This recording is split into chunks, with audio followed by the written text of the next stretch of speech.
আচ্ছা, এত সুন্দর পনির পরোটা আপনারা কি এর আগে এইভাবে একবারও করে দেখেছেন যে কতটা টেস্টি হয়? শুধু যদি টেস্টের কথা বলি তাহলেও ভুল হবে। মানে এতটা সফট, এতটা জুসি হয়েছিল ভিতর থেকে যে আপনি কিন্তু একবার খেলেই ফিদা হয়ে যাবেন। আর ফিদা হওয়ার আগেই দেখে নিন কি কি উপকরণ লেগেছিল। তো এখানে কিন্তু কাঁচা মৌরি বেশ কিছুটা হালকা একটু ভেঙে নিয়েছি, একেবারে মিহি করিনি। আর তার সাথে নিয়েছিলাম 1 চামচের মতো জিরা পাউডার, 1 চামচের মতো ধনিয়া পাউডার, নিয়েছিলাম বেশ কিছুটা পিনাট, যেটা এরকম ছোট ছোট করে আমি কেটে নিয়েছি, মানে একটু জাস্ট থেতো করে নিয়েছি।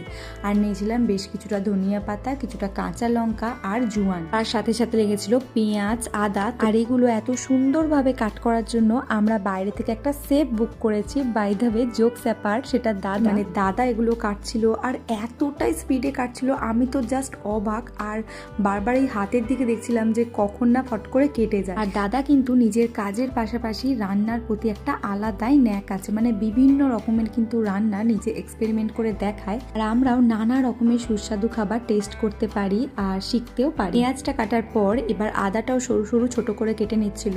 আর আদাটা কিন্তু গ্রেট করে দেয়নি, এইভাবে কেটে নিচ্ছিল, কারণ যাতে করে পরোটাটা খাওয়ার সময় মুখের মধ্যে আদার টুকরো পড়লে সেই আদার ফ্লেভারটাও খুব ভালোভাবে পাওয়া যায়।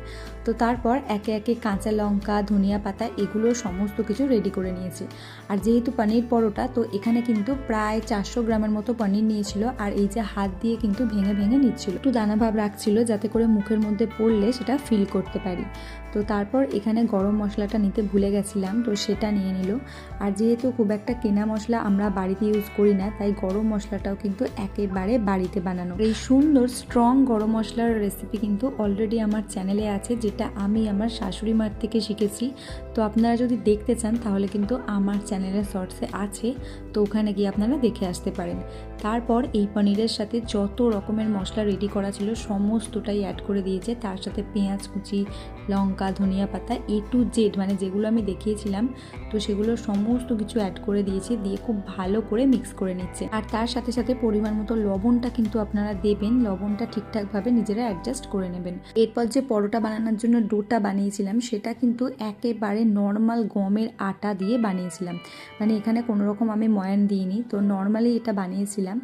তো আপনারা যদি চান এখানে ময়দাও ইউজ করতে পারেন, তবে যেহেতু আমরা একটু ময়দাটা অ্যাভয়েড করে চলি, তাই আমরা ম্যাক্সিমাম জিনিস কিন্তু আটা দিয়েই বানাই। আর এই পরোটাটাও তাই আটা দিয়েই বানিয়েছি, আর এখানে কোনো রকম কোনো ময়ামও দেওয়া হয়নি।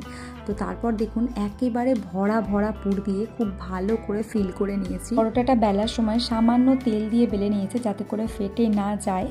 আর তারপরে ঘি দিয়ে চেপে চেপে পুরো পরোটাটা ভেজে নিলেই আমাদের টেস্টি টেস্টি পনির পরোটা একেবারে রেডি।